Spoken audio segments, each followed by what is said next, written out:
Hi guys, कैसे हो बेटा आप लोग? एकदम बढ़िया। चलो आज हम preparation of haloalkanes start करेंगे। क्या स्टार्ट करेंगे? Preparation of haloalkanes. लेकिन यहाँ पे जाने से पहले एक छोटा सा टॉपिक मैं कवर करना चाहता हूँ, ठीक है? वो बहुत इंपॉर्टेंट टॉपिक है आप लोगों के लिए। क्लियर? चलो, और वो टॉपिक का नाम बता रहा हूं मैं आपको बेटा। हम डिस्कस करेंगे nature of CX bond in haloalkanes. ठीक है, हेलो एल्केन्स और हेलो एरीन्स कुछ भी समझ लो, CX बॉन्ड का हमें नेचर डिस्कस करना है। देखो, अब एक चीज तो क्लियर है, कार्बन और हेलोजन में इलेक्ट्रोनेगेटिविटी किसकी ज्यादा है? तुम बताओ। चलो, कार्बन और हेलोजन में इलेक्ट्रोनेगेटिविटी किसकी ज्यादा है बेटा? कार्बन की ज्यादा है कि हेलोजन की ज्यादा है? हेलोजन की ज्यादा है सर। तो इस बॉन्ड के जो दो इलेक्ट्रॉन है उसको हेलोजन अपनी तरफ खींच के रखेगा, इसलिए इस पे डेल्टा नेगेटिव चार्ज जनरेट होता है और इसके ऊपर डेल्टा पॉजिटिव चार्ज जनरेट होगा। मतलब कभी भी कोई भी एनायन आके इस पे अटैक कर सकता है, कोई भी नेगेटिव चार्ज वाला OH माइनस आ गया वो इस पे आके अटैक कर सकता है। क्यों? क्योंकि इसके ऊपर पॉजिटिव है। और ऐसा होगा, न्यूक्लियोफिलिक सब्स्टिट्यूशन रिएक्शन हम पढ़ेंगे। ठीक है, तो ये समझ में आ रहा है आपके? अब बात आती है कि ये जो CX बॉन्ड है, CX बॉन्ड है, अब यहाँ पे X क्या क्या हो सकता है बता दो मैं। हेलोजन कौन कौन से हो सकती हैं? FCl, Br और I, ये चार हो सकती हैं। तो एक बार CF लगाते हैं, एक बार, है ना, यहां से लिखना स्टार्ट करो। एक बार CF लगा दो, एक बार CCl लगा दो, एक बार CBr लगा दो, एक बार CI लगा दो। अब मैं, है ना बेटा, कुछ प्रैक्टिकल डेटा लिख रहा हूं और मैं वो टेबल के थ्रू कंपैरिजन करवाऊंगा तो ज्यादा इजी से और जल्दी समझा पाऊंगा, जिससे वीडियो शॉर्ट हो पाएगी, अदरवाइज वो टाइम लग जाएगा। ठीक है, एक में हम डिस्कस करेंगे बेटा बॉन्ड लेंथ का कंपैरिजन, बॉन्ड लेंथ का कंपैरिजन, ठीक है, इन पिकोमीटर। क्लियर? दूसरे में हम डिस्कस करेंगे बेटा बॉन्ड स्ट्रेंथ, ठीक है। तीसरे में बेटा हम डिस्कस करेंगे, एक तीसरा ही है, चौथा नहीं है, ठीक है, तीसरे में हम डायपोल मोमेंट डिस्कस करेंगे। देखो, प्रैक्टिकल डेटा क्यों घटता बढ़ता है वो मैं तुम्हें एक्सप्लेन करूंगा, तो मैं डेटा लिख दे रहा हूं एक बार, फिर एक्सप्लेन करूंगा। ठीक है, चलो चलो बेटा इधर देखो, मैंने टेबल बनाई है आप लोगों के सामने। सबसे पहले CF CCl ये तो लिखा हुआ है, ठीक है, बॉन्ड का नेचर है। CF की बॉन्ड लेंथ, CF की bond strength, sorry bond strength की जगह यहाँ पे इसको बॉन्ड एंथैल्पी से रिप्लेस कर दो। क्या कैलकुलेट करते हैं? बॉन्ड एंथैल्पी कैलकुलेट करते हैं, बॉन्ड एंथैल्पी। और यूनिट क्या होती है बॉन्ड एंथैल्पी की? किलोजूल पर मोल में, जो नीचे वैल्यू लिखी है। ठीक है, वो कितनी है बेटा? 452। और ये लास्ट वाला किसका कॉलम है? डायपोल मोमेंट का। डायपोल मोमेंट तुम जानते हो, कौन कितना पोलर होगा, कौन कम पोलर होगा, कौन ज्यादा पोलर होगा, कौन कम पोलर होगा। जो ज्यादा पोलर होगा उसको डायपोल मोमेंट म्यू की वैल्यू ज्यादा होगी, बोर मैग्नेटॉन उसकी यूनिट होती है डायपोल मोमेंट की। और जो कम पोलर होगा उसकी डायपोल मोमेंट की वैल्यू कम होगी। देखो जरा, यहां पे मैं बना रहा हूं आप लोगों के सामने CF, CCl, CBr और CI। ठीक है, देखो बॉन्ड लेंथ सबसे कम है, ठीक है, सबसे कम है CF की। ऐसा क्यों सर? इसका मतलब तो आप ये बोल रहे हो कि CF का बॉन्ड छोटा होता है, उससे बड़ा CCl का होता है, उससे बड़ा CBr का होता है और उससे बड़ा CI का होता है। हाँ, क्यों? क्योंकि जैसे जैसे एटम का साइज बढ़ता है वैसे वैसे बॉन्ड लेंथ बढ़ती है। देखो, कार्बन का साइज तो सेम है, लेकिन फ्लोरीन छोटा है, उससे बड़ा क्लोरीन है, उससे बड़ा ब्रोमीन है और उससे बड़ा आयोडीन है। अब तुम सोचो ये ऐसी स्थिति हो गई, ये CF हो गया, ठीक है, ये CCl हो गया और ये इससे भी बड़ा CBr हो गया और ये CI हो गया। बॉन्ड लेंथ होती क्या है? दोनों न्यूक्लियस के बीच की दूरी, दोनों न्यूक्लियस के बीच की दूरी। ठीक है, अब तुम खुद ही बताओ कि बॉन्ड लेंथ सबसे ज्यादा किसमें होगी? जिसका साइज सबसे बड़ा है ना? साफ साफ दिख रहा है एकदम, ऊपर से नीचे जाने पे क्या होगा? साइज बढ़ता है, इसीलिए बॉन्ड लेंथ बढ़ रही है, इसीलिए बॉन्ड लेंथ बढ़ रही है। CF की 139, CCl की 178, CBr की 193 और Ci की 214। अगर पूछता है कोई तुमसे ये ऑर्डर क्यों या ऑर्डर में अरेंज करवाता है तो तुम आराम से कर सकते हो। रीजन क्या आएगा, द साइज ऑफ आयोडीन, ठीक है, is bigger than bromine which is bigger than chlorine and which is bigger than fluorine. Easy, ठीक है बेटा, ये पॉइंट समझ में आ गया। नेक्स्ट पार्ट है इसी का कि सर बॉन्ड एंथैल्पी ऊपर से जब हम नीचे की तरफ जा रहे हैं, ठीक है, तो ये डिक्रीज हो रही है सर लगातार। बिल्कुल होगी। बॉन्ड एंथैल्पी का मतलब होता है कि जो एक बॉन्ड है उसको तोड़ने के लिए कितनी एनर्जी लगानी पड़ रही है, वो जब गैसियस स्टेट में कंपाउंड है तो, ठीक है। अब तुम सोचो, जो बॉन्ड ज्यादा वीक होगा उसको तोड़ने के लिए कम एनर्जी लगानी पड़ेगी, जो बॉन्ड ज्यादा स्ट्रांग होगा उसको तोड़ने के लिए ज्यादा एनर्जी लगानी पड़ेगी। अब मेरे को एक बात बताओ, मैंने तुम्हें बताया कि जो बॉन्ड जितना लंबा होता है, बॉन्ड लेंथ जिसकी ज्यादा होती है वो उतना ही वीक होता है, उसे हम आराम से तोड़ सकते हैं। जो बॉन्ड जितना छोटा होगा उसकी बॉन्ड स्ट्रेंथ उतनी ही ज्यादा होगी। बॉन्ड स्ट्रेंथ मतलब उसकी मजबूत है बॉन्ड, तो उसको तोड़ने के लिए जो एनर्जी है वो ज्यादा लगेगी। सबसे लंबा बॉन्ड किसका था, Ci का था, ठीक है। तो सबसे कम एनर्जी, सबसे बॉन्ड लेंथ ज्यादा 214 इसी की है, देखो चेक कर लो एक बार, ठीक है। तो सबसे ज्यादा एनर्जी, ठीक है, सॉरी, सबसे कम एनर्जी किसको तोड़ने के लिए लगेगी, जो सबसे लंबा बॉन्ड है, देखो। फिर उससे ज्यादा जो उससे छोटा है, फिर उससे ज्यादा जो उससे भी छोटा, और जो सबसे छोटा है उसके लिए 452 लग रही है CF बॉन्ड को तोड़ने के लिए, 452 किलो जूल पर मोल। समझ में आ गया ये पैटर्न भी, क्लियर। अगर रीजन पूछता है तो क्या बोलोगे कि जो बॉन्ड लेंथ है CF की वो शॉर्टर है सबसे, ठीक है, इसीलिए उस बॉन्ड को तोड़ने के लिए हमें शॉर्टर बॉन्ड लेंथ है, मतलब बॉन्ड स्ट्रांग होगा, बॉन्ड स्ट्रांग होगा तो उसे तोड़ने के लिए हमें बॉन्ड एनर्जी ज्यादा देनी पड़ेगी, ठीक है। डाइपोल मूवमेंट पे आओ। डाइपोल मूवमेंट क्या होता है कि कौन बॉन्ड कितना पोलर है। अब देखो, चारों के अंदर कार्बन की इलेक्ट्रोनेगेटिविटी तो कांस्टेंट है, वेरी किसकी हो रही है जी, वेरी हो रही है हेलोजन की, है ना। फ्लोरीन की सबसे ज्यादा होती है, फिर उससे कम क्लोरीन की, उससे ज्यादा ब्रोमीन की, उससे ज्यादा आयोडीन की। तो सबसे ज्यादा पोलरिटी किस बॉन्ड में क्रिएट होगी, सबसे तेज फ्लोरीन खींच रहा होगा इलेक्ट्रॉन्स को, फिर क्लोरीन खींच रहा होगा। ये इलेक्ट्रोनेगेटिविटी का ऑर्डर होता है FCl, Br और I, है ना, यही तो ऑर्डर होता है सबसे ज्यादा फ्लोरीन की।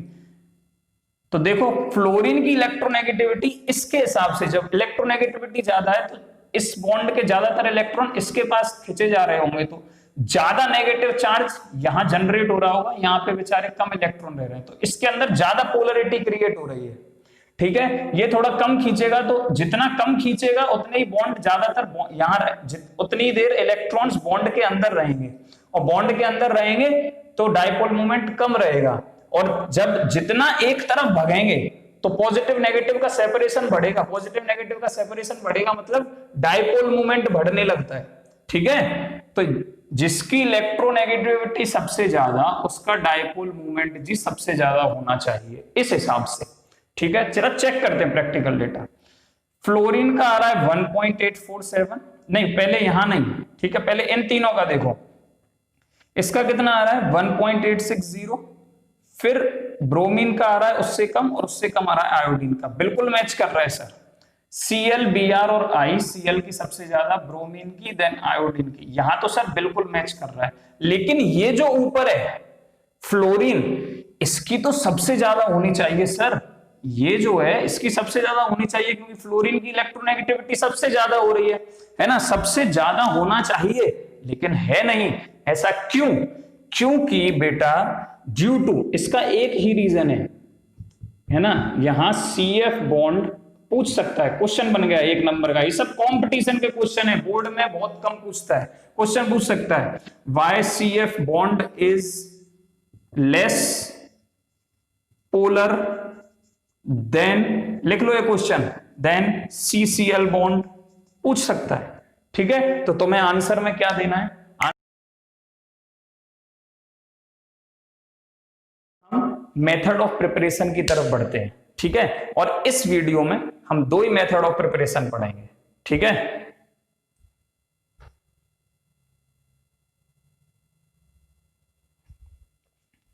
इस वीडियो में हम दो मेथड ऑफ प्रिपरेशन पढ़ेंगे, किसके, हेलो एल्केन्स के।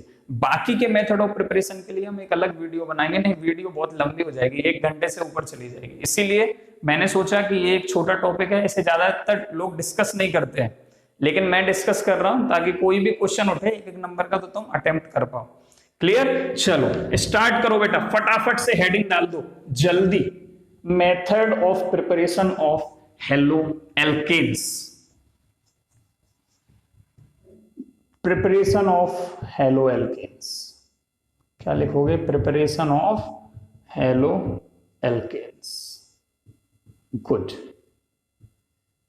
दो ही मेथड हम इस वीडियो में डिस्कस करेंगे, बाकी के नेक्स्ट वीडियो में। फ्रॉम एल्कोहल्स, किसमें से बनाना है हमें? एल्कोहल्स से। दैट इज मैं क्या कहना चाहता हूं, ROH से हमको बनाना है जी RX, हेलो एल्केन्स या alkyl halide. Is it clear बेटा? देखो सबसे बेस्ट तरीके से कैसे प्रिपेयर हो सकता है, तुम्हारे समझ में लॉजिक आना चाहिए कि सर ROH है, इसमें हम एक काम करें, हैं हाइड्रोहेलोजन, कोई भी हाइड्रोहेलोजन ले लें और उसकी रिएक्शन करा दें तो बन जाएगा सर RX प्लस H2। बड़ी सिंपल सी मैकेनिज्म है, ये H2 यहां से निकल जाएगा और X है ना, देखो ये जो बॉन्ड है, क्लियर, इसमें पॉजिटिव किस पे आएगा? R का मतलब है यहाँ C है, R का मतलब यहाँ पे क्या है? C है। कोई भी ग्रुप होगा ना, R मतलब एल्काइल ग्रुप है। R क्या है बेटा? कोई भी एल्काइल ग्रुप है। अब तुम बताओ, एल्काइल ग्रुप होगा तो उसके अंदर कुछ ऐसा होगा CH3, ठीक है, एक बॉन्ड से जुड़ा हुआ है, इस तरीके से समझ लो। तो ये एक एल्काइल हो गया, ये मिथाइल हो गया, CH2 CH3 होता तो इथाइल हो जाता, ठीक है। तो R क्या है? एक एल्काइल ग्रुप है, मतलब पॉजिटिव किस पे आ रहा होगा? R पे, और नेगेटिव O पे, ठीक है। तो क्या होता है, ये जो H प्लस है और ये HX है, मतलब नेगेटिव है, हेलोजन के ऊपर नेगेटिव, हाइड्रोजन के ऊपर पॉजिटिव आएगा जब इनका सेपरेशन होगा। तो ये पॉजिटिव क्या करता है? इसके साथ चला जाता है, और ये हेलोजन क्या करता है? इसके साथ चला जाता है, और क्या बन जाता है? RX और H2O। क्लियर? ऐसा कब हो सकता है? देखो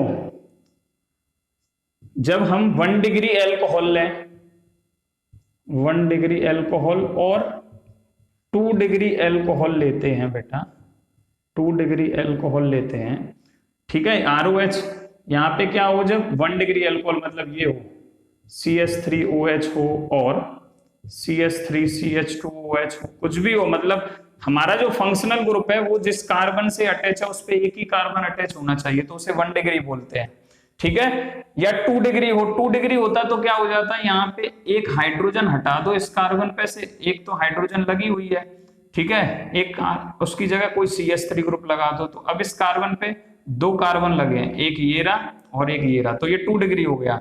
जब 1 डिग्री एल्कोहल हो या 2 डिग्री एल्कोहल हो, तो ऐसे में हम ये बना सकते हैं, हमें एक रिएजेंट की जरूरत पड़ती है, दैट इज ZnCl2।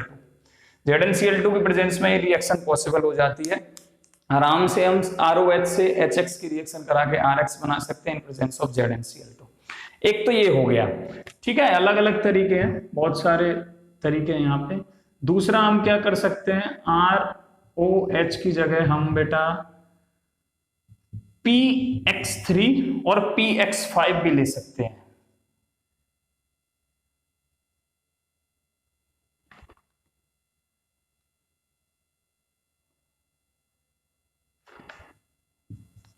PX3 और PX5 भी ले सकते हैं, ठीक है, तब भी हमें क्या मिलेगा, देखो अगर PX3 से आप रिएक्शन कराते हो, अगर आप PX3 से रिएक्शन कराते हो तो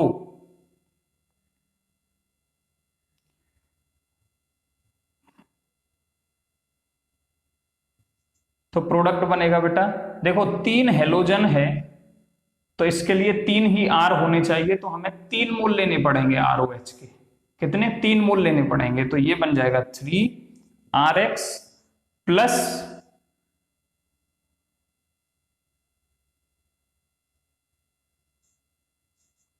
3RX प्लस H3PO3, H3PO3, ये क्या बन गया? फॉस्फोरिक एसिड बन जाता है। क्या बन जाता है बेटा?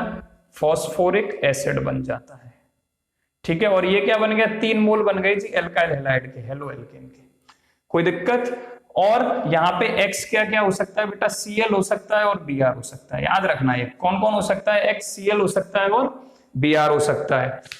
अच्छा, क्वेश्चन कभी कभी पूछ लिया जाता है, एक नंबर में मैं पूछ सकता हूं कि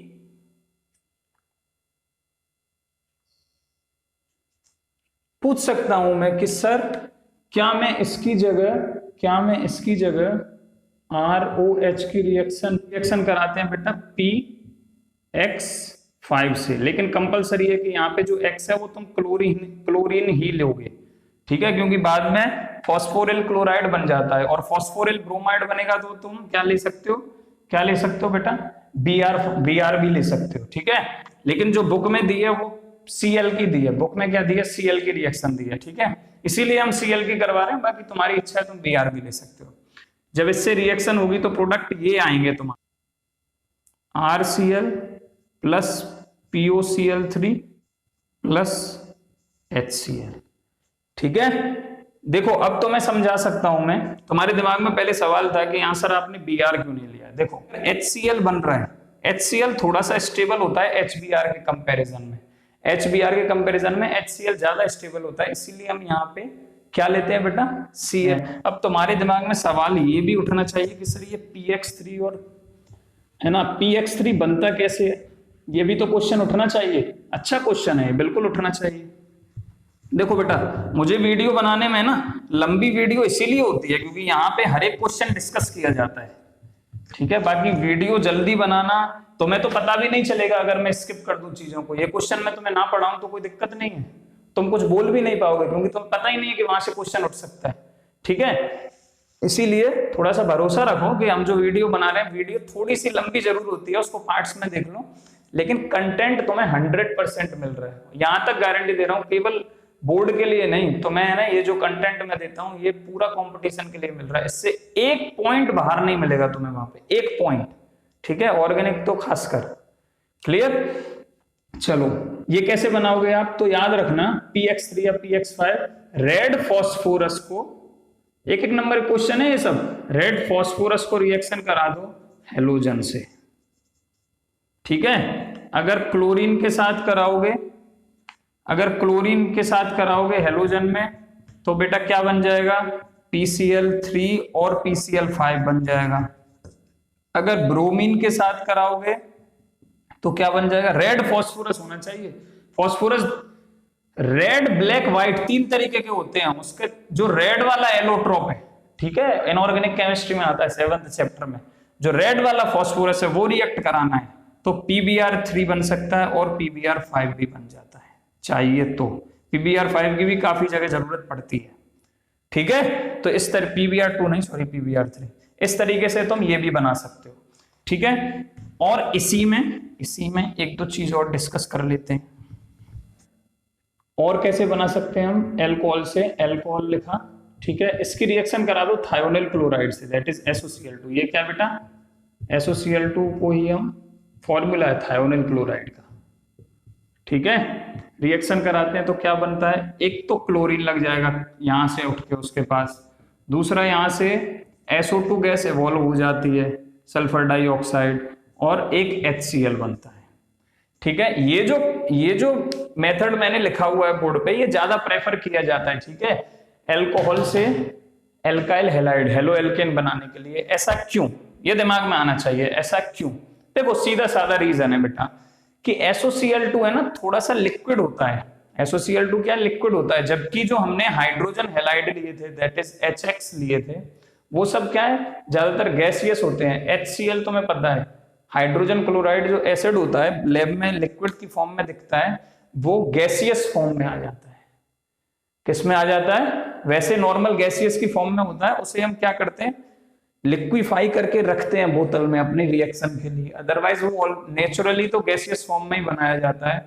ऐसे ही HBr भी गैसियस रहता है, तो हाइड्रोजन हैलाइड जो होते हैं वो गैसियस फॉर्म में रहते हैं, इसीलिए प्रोबेबिलिटी कम हो जाती है कि वो आराम से रिएक्शन करेंगे अल्कोहल के साथ, करते हैं लेकिन बहुत मुश्किल होती है। ये आसान है थायोनिल क्लोराइड की इसके साथ रिएक्शन, इसीलिए ये ज्यादा प्रेफर की जाती है हेलो एल्केन्स बनाने के लिए। तो मैं एक नंबर में क्वेश्चन पूछ सकता हूं, why thionyl chloride use is more preferred for the conversion of alcohol into alkyl halide और हेलो एल्केन्स। तो तुमको ये आंसर लिखना है, क्या लिखोगे कि sir because hydrogen halides generally are gaseous in nature. They could evaporate at the time of reaction, so we could not get the 100% or maximum yield of the product. But in the case of thionyl chloride, which is the liquid, when it reacts with alcohol, then there is more probability that we get the maximum yield of the product. Yield क्या होता है, कितना मात्रता में तुम्हें product मिल रहा है, ठीक है। ये तुमने 100 ग्राम लिया, ये 100 ग्राम लिया, तो तुम्हें तो 200 ग्राम मिलना चाहिए ना, ये दोनों का मिलके। लेकिन होता क्या है, कभी कभी 50 ग्राम भी नहीं मिलता है, क्योंकि रिएक्शन अगर तुमने ठीक से नहीं रखी है, इम्प्योरिटी आ गई, कुछ कंपाउंड उड़ गया, तो फिर खत्म है, उतना भी नहीं मिलेगा। क्लियर? तो बड़ी सावधानी रखनी पड़ती है रिएक्शन में। एक ये हो गया।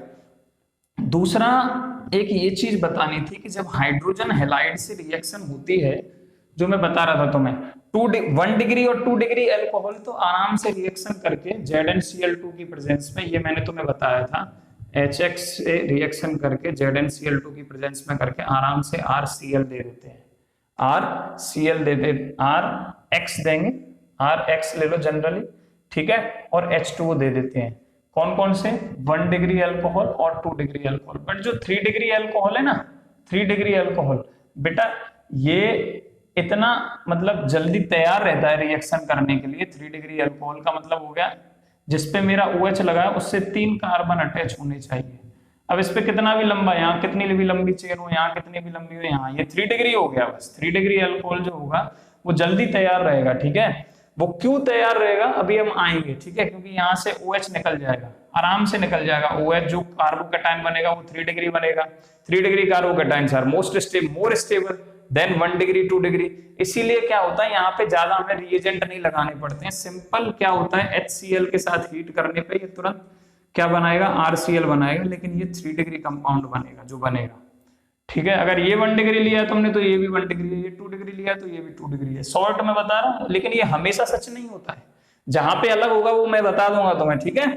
यहाँ पे 3 डिग्री बनेगा, तुम्हें समझ में आ रहा होगा 3 डिग्री में रिएजेंट क्यों नहीं डालना पड़ता, उसका रीजन बता रहा हूं कि देखो यहां से क्या होगा, पहले ये OH निकलेगा, SN1 SN2 पढ़ा हुआ है, OH निकलेगा और OH जैसे ही निकलेगा तुरंत यहाँ पे कार्बोकैटायन बनेगा जो कि ज्यादा स्टेबल है, उनसे ज्यादा होता है 1 डिग्री 2 डिग्री से, तुम जानते हो 11th क्लास से, ठीक है। इसीलिए ज्यादा वो नहीं लगाना पड़ता है प्रेशर की, वो पता नहीं इंटरमीडिएट कहीं भाग गया तो टूट गए तो कोई बॉन्ड, ठीक है, आराम से वो बैठा रहेगा, थोड़ा ज्यादा देर भी नहीं बैठा रहता, फ्रैक्शन ऑफ सेकंड्स की स्टेबिलिटी होती है उसकी, मिली सेकंड्स की, ठीक है, और उतने में आके HCl रिएक्शन करके RCl बना देता है। अगर मैं यहाँ HBr लूं तो क्या होता है, सेम यहाँ पे RBr बन जाएगा, ठीक है। बस ये अंतर है और कोई अंतर नहीं है। क्लियर है बेटा? अगर तुम्हें क्या करना है, आयोडाइड बनाना है, अगर एल्कोहल से ROH से स्पेसिफिक कर दूं मैं कि आयोडाइड बनाना है, तो तुम क्या कर सकते हो, यहाँ पे HX की जगह Ki से भी रिएक्शन करा सकते हो। एक नई रिएक्शन लिख रहा हूं, that is ROH could react with potassium iodide and could make easily Ri plus KOH। ये भी रिएक्शन पॉसिबल है। तो ये जितने भी कन्वर्जन अभी देखे हमने, ये क्या थे बेटा सर, एल्कोहल से हम क्या बना रहे थे, alkyl halide. Is it clear? ये सभी रिएक्शंस लिख लेना जो अभी बोर्ड पे लिखी है, सभी पॉसिबल है, ठीक है। इनमें से किसी से भी बना सकते हो तुम, बस कंडीशन मैच कर लेना, ठीक है। आगे बात समझ में? चलो अब क्वेश्चन उठता है, क्या सर मैं हेलो एरिन्स मतलब इससे फिनॉल मैं हाइड्रोजन हैलाइड की रिएक्शन कराऊं तो भी तो ये बनना चाहिए, तो भी तो ये बन जाना चाहिए और H2O निकल जाना चाहिए, जैसा वहां हो रहा था। ये वहां पे R वहां पे क्या था, एल्काइल था, यहाँ पे क्या है R, यहाँ पे क्या है R, एराइल है, बेंजाइल है ना, सॉरी फिनाइल रिंग है, क्या है बेटा, फिनाइल है। क्लियर? तो ये बन जाना चाहिए, लेकिन प्रैक्टिकली ऐसा पॉसिबल नहीं होता है, उसका कारण बहुत बड़ा है। देखो ये जो कार्बन था एल्काइल हैलाइड का, है ना, इसको जरा ठीक से नहीं देखा तुमने, OH एल्कोहल जो बना रहे थे, इसका हाइब्रिडाइजेशन था sp3, और इस कार्बन का जरा हाइब्रिडाइजेशन निकालो जिससे यहाँ पे OH अटैच है, देखो, एक सिग्मा बॉन्ड, दो सिग्मा बॉन्ड, तीन सिग्मा बॉन्ड, पाई बॉन्ड को तो गनते नहीं है, तो एक के लिए S, दूसरे के लिए P1 और तीसरे के लिए P2। हाइब्रिडाइजेशन यहाँ आ रहा है sp2।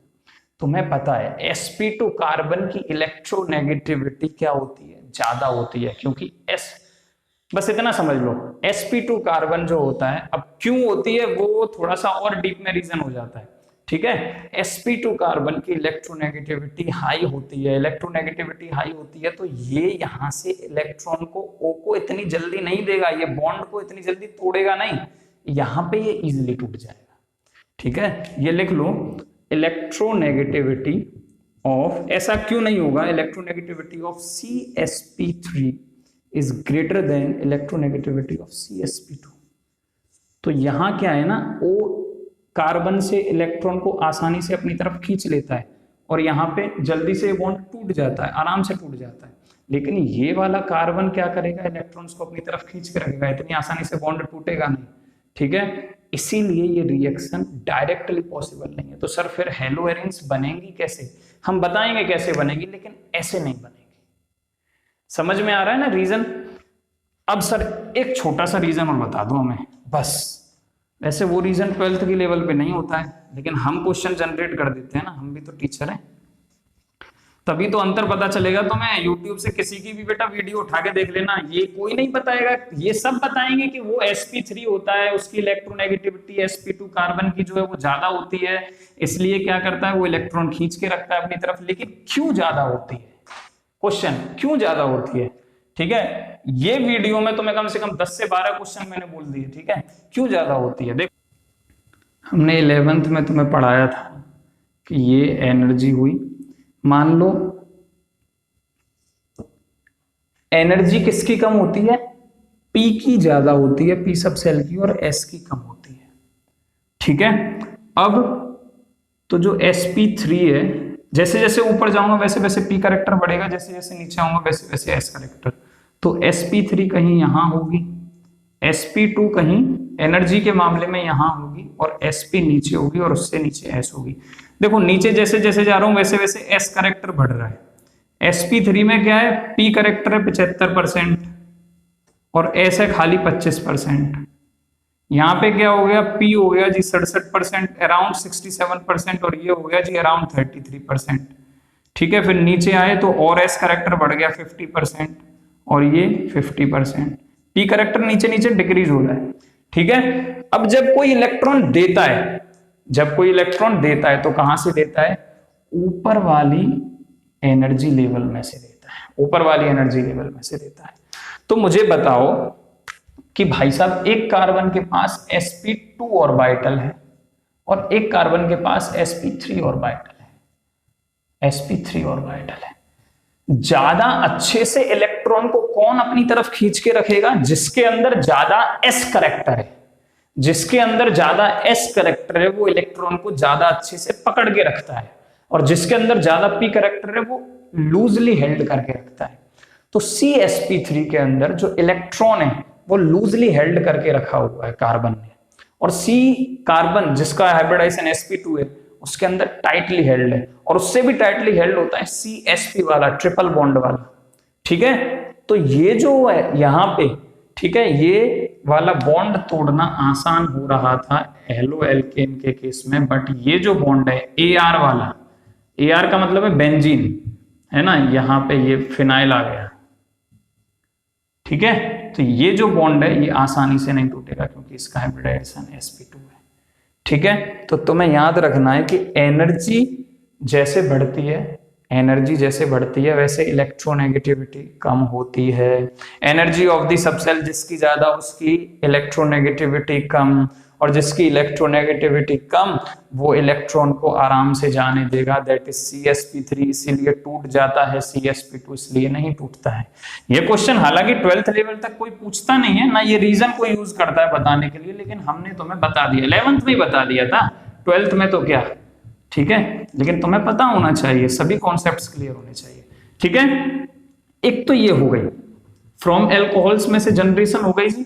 अब एक छोटी सी रिएक्शन है बस 2 मिनट की, बस 2 मिनट की, लिख लो हैलोजन एक्सचेंज, हेलोजन एक्सचेंज से भी तुम बना सकते हो। सर ये तो कुछ ऐसा लग रहा है हेलोजन का एक्सचेंज, हाँ ऐसा ही है।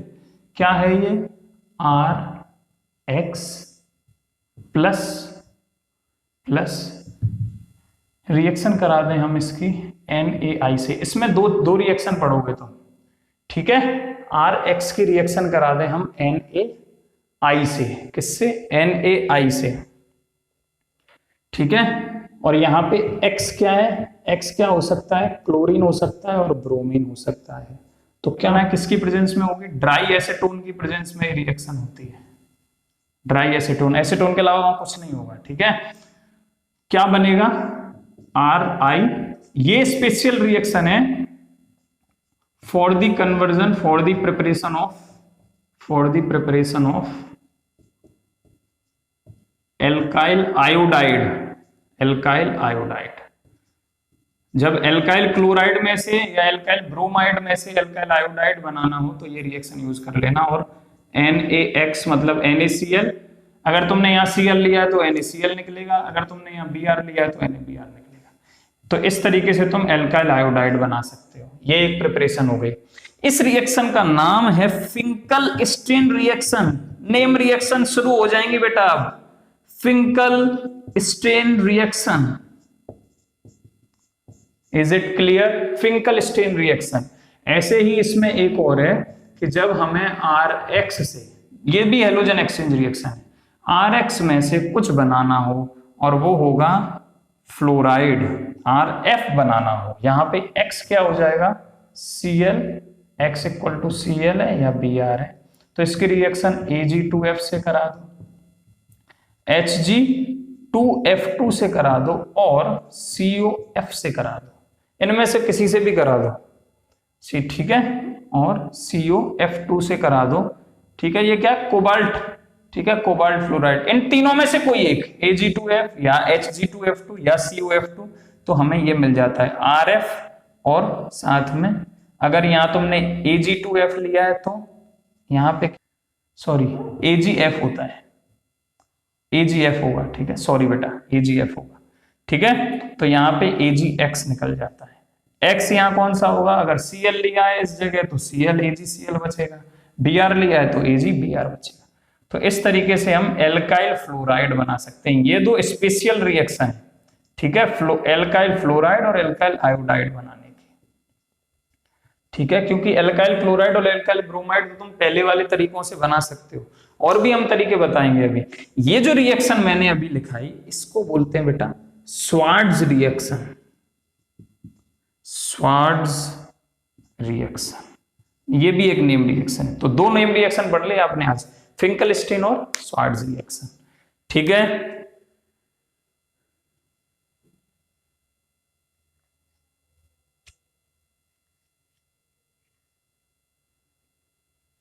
ठीक है, ठीक है बेटा, चलो। अगर तुम इसमें ऐड करना चाहो तो इसकी जगह SbF2 भी ले सकते हो, ठीक है, SbF2 भी लिख सकते हो। मतलब ये चार रिएजेंट हो गए, AgF, Hg2F2, COF2 और SbF2। कुल मिला के बात ये है कि भाई साहब जो फ्लोराइड है ना हमारी, वो मेटालिक फ्लोराइड होनी चाहिए। कौन सी होनी चाहिए, मेटालिक फ्लोराइड होनी चाहिए, ठीक है। ये चारों में से कोई भी रिएजेंट यूज हो सकता है।